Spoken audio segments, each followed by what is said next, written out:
dengan menyebut nama Allah yang Maha Pengasih lagi Maha Penyayang. Segala puji bagi Allah, Tuhan semesta alam. Salawat dan salam semoga tercurah kepada Nabi akhir zaman, Muhammad Sallallahu Alaihi Wasallam, beserta keluarga, sahabat, dan seluruh pengikutnya hingga akhir zaman. Saudaraku yang dirahmati Allah, jika video ini muncul di berandamu ini adalah petunjuk dari Allah kepadamu, setidaknya tuliskan salawat di kolom komentar. Insya Allah akan menjadi bukti kecintaan kita kepada junjungan Nabi besar, Muhammad Sallallahu Alaihi Wasallam, untuk mendapatkan syafaat nanti di yaumil akhir. Amin, ya robbal alamin. Ada sebuah kisah sejarah yang tak banyak diketahui. Sebuah kisah tentang upaya keji dari mereka yang ingin mencemarkan kehormatan Nabi tercinta, Rasulullah Muhammad SAW. Kisah ini bukanlah dongeng atau karangan fiksi, namun tercatat dalam lembaran sejarah Islam yang terlupakan. Upaya membongkar makam Rasulullah di Tanah Suci Madinah,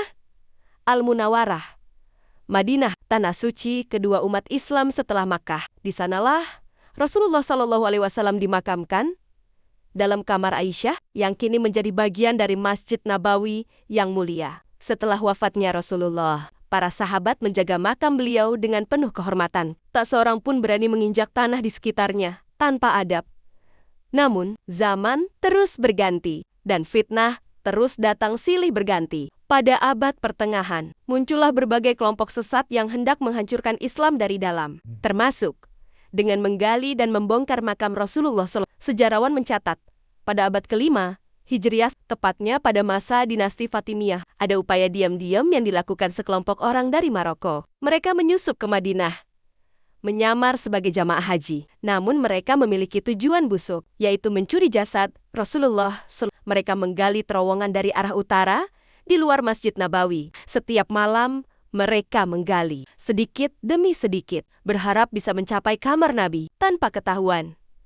Namun, Allah Maha menjaga. Salah seorang wali Allah melihat Rasulullah Shallallahu Alaihi Wasallam dalam mimpi. Beliau bersabda, "Mereka ingin menggangguku." Khalifah segera mengirim pasukan, dan mereka menemukan lubang rahasia. Orang-orang itu ditangkap dan dihukum mati di tempat. Tidak berhenti sampai di sana. Pada abad ke-6 Hijriah, raja dari Eropa mengirim sekelompok tentara salib dengan misi rahasia. Mereka menyusup ke Madinah. Namun kali ini mereka tidak menggali, melainkan berusaha menculik jasad Nabi dengan sihir dan tipu daya. Namun, lagi-lagi seorang ulama dari Syam mendapat mimpi yang sama, dan ia segera mengabarkan kepada Sultan Nuruddin Zanki, penguasa Damaskus yang terkenal saleh dan adil. Sultan pun datang sendiri ke Madinah. Ia berdoa dan menangis di makam Rasulullah, lalu menyelidiki siapa saja yang mencurigakan. Akhirnya, ditemukan dua orang Nasrani yang menyamar sebagai Muslim. Mereka membawa peta rahasia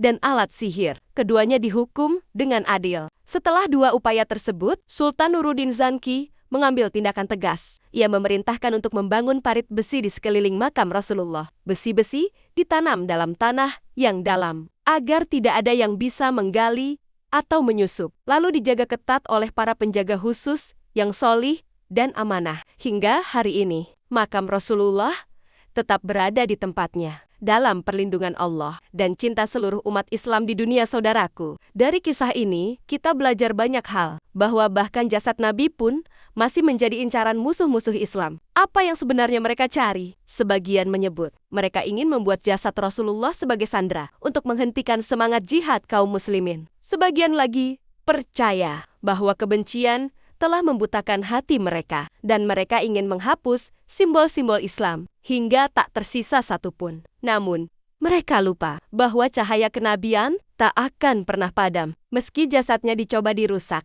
cintanya tetap hidup dalam hati setiap umat Muhammad. Mereka ingin menghapus jejak Rasulullah agar umat Islam kehilangan panutannya. Namun, Allah Maha menjaga. Allah menjadikan umat ini tetap mencintai nabinya dengan cinta yang melebihi dunia dan seisinya. Marilah kita bersyalawat kepada Rasulullah. Mari jaga sunnahnya, ajarannya, dan perjuangannya dengan cinta, dengan doa, dan dengan pengorbanan. Ya Rasulullah, Engkaulah cahaya kami dalam gelap. Engkaulah panutan kami dalam guncangan zaman. Kami tak mampu membalas jasamu, namun kami ingin tetap menjadi bagian dari umatmu. Semoga Allah mengumpulkan kita semua bersamamu di Telaga Al-Kautsar, di syafaat hari kiamat, dan di surga tertinggi bersama para nabi dan syuhada. Amin.